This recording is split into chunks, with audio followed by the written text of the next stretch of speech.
2003 el mundo estaba pendiente del comienzo de la guerra contra Irak, ordenada por George W. Bush de común acuerdo con Tony Blair y con José María Aznar. El dictador cubano, Fidel Castro, atento a esa pretendida distracción, creyó que era oportuno emprender una represión brutal contra los suyos. Envió a la cárcel a 75 disidentes. Aquello se llamó Primavera Negra. Surgió en ese momento el movimiento Damas de Blanco, integrado por madres y esposas de los presos políticos. Las acompañaron varios diplomáticos extranjeros, 15 de los cuales fueron reconocidos por Cadal, en virtud de su labor humanitaria en la isla. 22 años después, los presos políticos superan el millar, la ley Mordaza continúa en vigor, las protestas siguen en pie, sobre todo después del 11 de julio de 2021, cuando los cubanos salieron a la calle en reclamo de comida, corriente y libertad.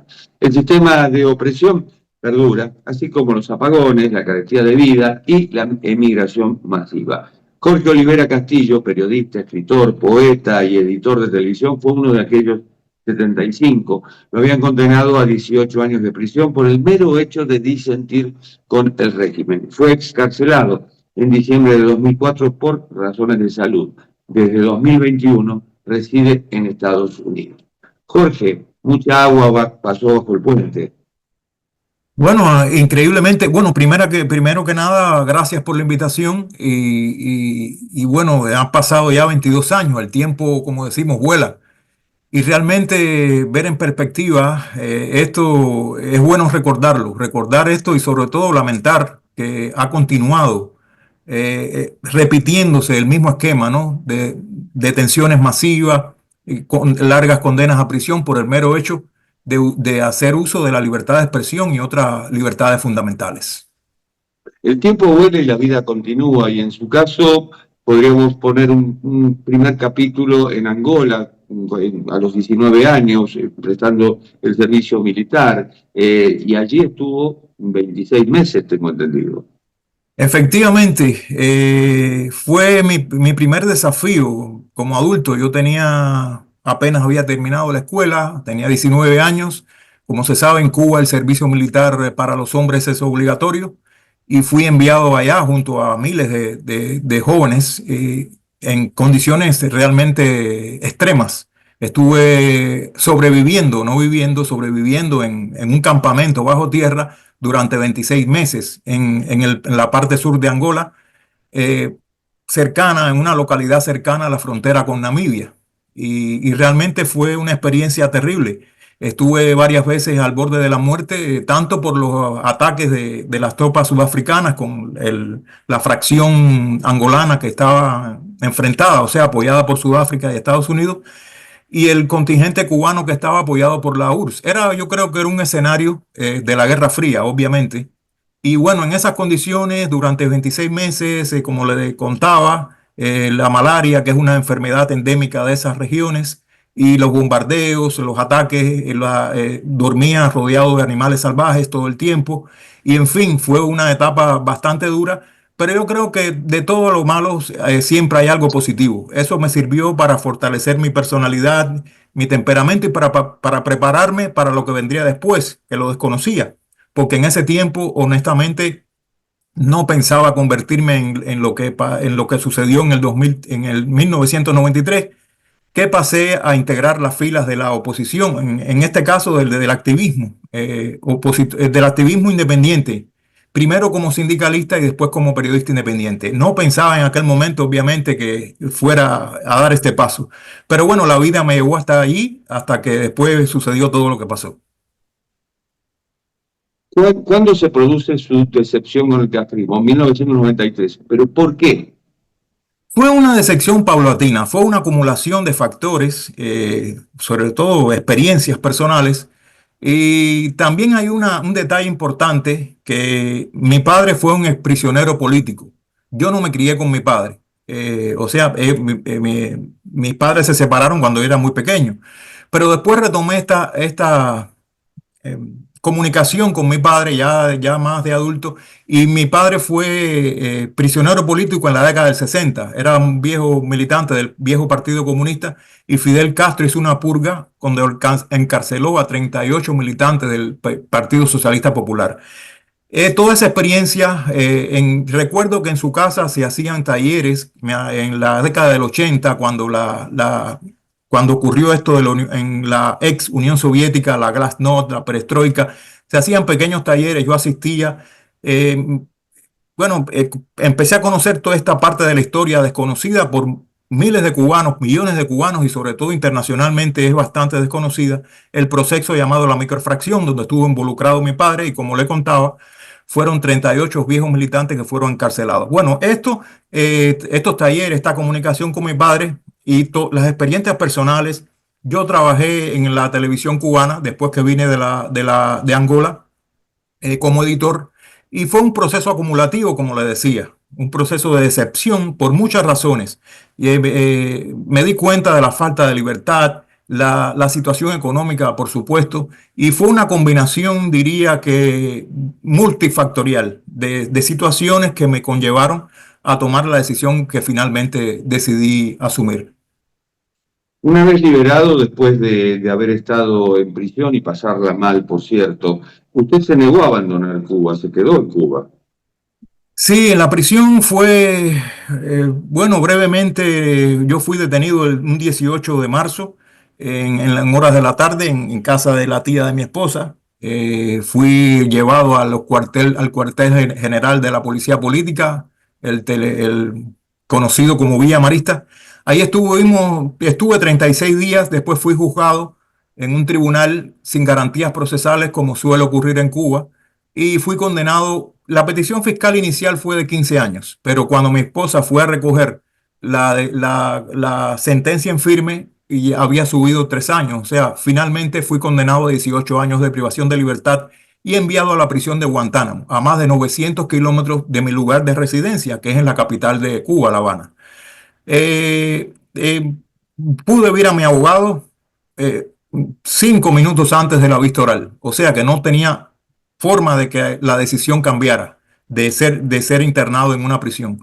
Así mismo le ocurrió al resto de los arrestados y sancionados, al resto de los 74. Éramos como 75 personas en total, entre bibliotecarios, periodistas independientes, opositores políticos y diferentes miembros de diferentes tendencias, ¿no?, de la sociedad civil alternativa.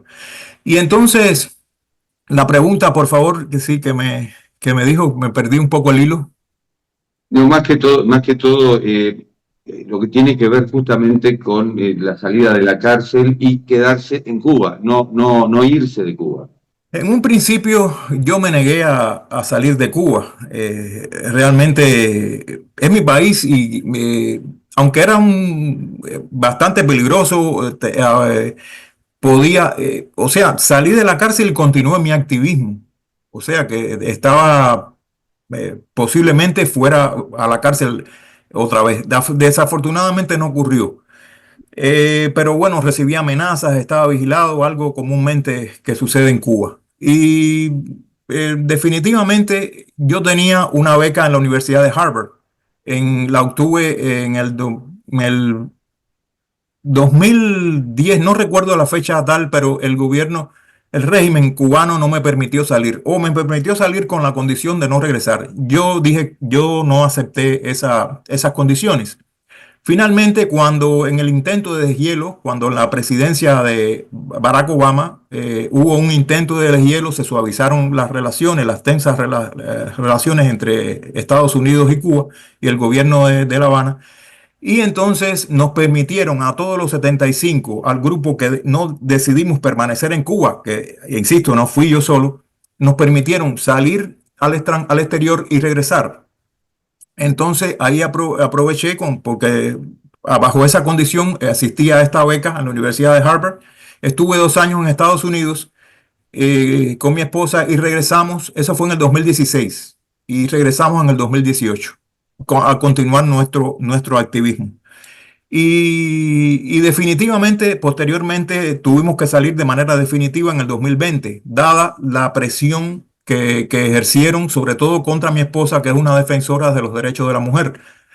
Trabajaba en un grupo llamado, que aún existe, el Comité Ciudadanos por la Integración Racial. Ella entendía ahí o sea, los derechos de las mujeres, la defensa de los derechos de la mujer. Y la represión fue realmente total contra ella y fundamentalmente, contra los dos, pero contra ella fundamentalmente. Y por eso decidimos de irnos, salir al exilio. Esta vez también ayudados por la Universidad de Harvard, por el programa que me había invitado anteriormente en el 2016. A la luz de lo que estamos viviendo hoy, 22 años después, gobiernos de Trump, usted mencionaba a Barack Obama, ¿Cuba desaprovechó ese deshielo? Efectivamente, obviamente, el régimen de La Habana, el enemigo externo es un componente fundamental en las relaciones de poder y sobre todo de un efecto, buscar un efecto legitimador. Y por esa razón, no solo Obama no fue el primero, está primero Jimmy Carter, está después Bill Clinton, que hubo diferentes gestiones, diferentes políticas y diferentes intenciones de cambiar la política hacia Cuba. Sin embargo, La Habana saboteó esa oportunidad y queda descartado. Es una verdad, diría yo, de Pedro Grullo, que es algo esencial. El enemigo, el componente del enemigo externo como factor legitimador de la dictadura cubana. Y hoy, ¿cómo ve la relación de Estados Unidos con Cuba, justamente en el segundo mandato de Donald Trump? Bueno, realmente la política va a ser una política muy dura, realmente, sobre todo, no solamente por Trump, sobre todo por el equipo, donde en el equipo hay dos personas, dos cubanoamericanos, eh, eh, dos cubanoamericanos que han defensores de una política dura hacia el régimen de La Habana, como es el secretario de Estado Marcos Rubio y el asesor o trabaja el enviado especial, algo así, pero a Latinoamérica, que es Mauricio Claver Carón. Es decir, que una política va a ser una política. Ya de hecho se han implantado algunas medidas y es de esperar que a lo largo de, sobre todo estos 2 años que Trump cuenta, con la totalidad del Congreso, el Congreso republicano, el Senado, la Cámara de Representantes y los miembros del Ejecutivo, estos dos que les mencioné, que obviamente va a ser una política de mano dura, realmente como nunca, diría yo, y hay que esperar en los próximos meses políticas realmente, sobre todo en cuestión de viajes, en cuestión de remesas, probablemente se dicten políticas bien duras hacia el régimen de La Habana. Esas políticas duras dan resultados, son como las sanciones o como el embargo, que en Cuba se llama bloqueo. Realmente más que todo, yo pienso que es una cuestión, desde mi punto de vista, es una cuestión, diría moral, porque el embargo realmente le ha servido al régimen para granjearse votos en las Naciones Unidas y granjearse el apoyo incluso de los aliados de los Estados Unidos. Pero es una política, sobre todo, no ha dado resultados, obviamente es obvio, una política ya de más de la década del 60 se ha recrudecido a través de dos leyes, sobre todo primero la ley Graham-Torricelli y después la ley Helms-Burton. Pero definitivamente es una política que no ha arrojado resultados hasta el momento, pero que no va a variar. No importa quiénes estén en contra o a favor, es una política que está codificada por el Congreso, sobre todo la ley Helms-Burton, y algo que no va a cambiar, así que tenemos que vivir con eso. Sí, quisiera aclarar algo.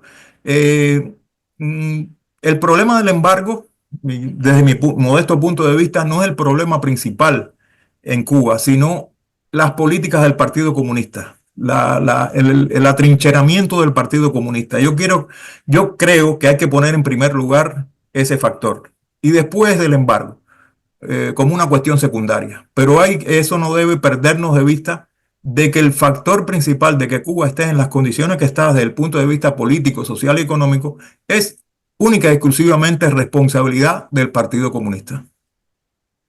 Al margen de las sanciones, al margen del embargo, el cambio debería venir desde adentro de Cuba. Sí, el cambio obviamente va a venir desde dentro de Cuba. Siempre el gobierno El régimen de La Habana siempre saca el fantasma de la agresión armada, de la invasión, pero eso es todo realmente un montaje ya que el tiempo ha demostrado que es todo una falsedad. El cambio vendrá desde adentro y muy probablemente por la implosión del modelo centralizado de la economía. La economía está en bancarrota totalmente.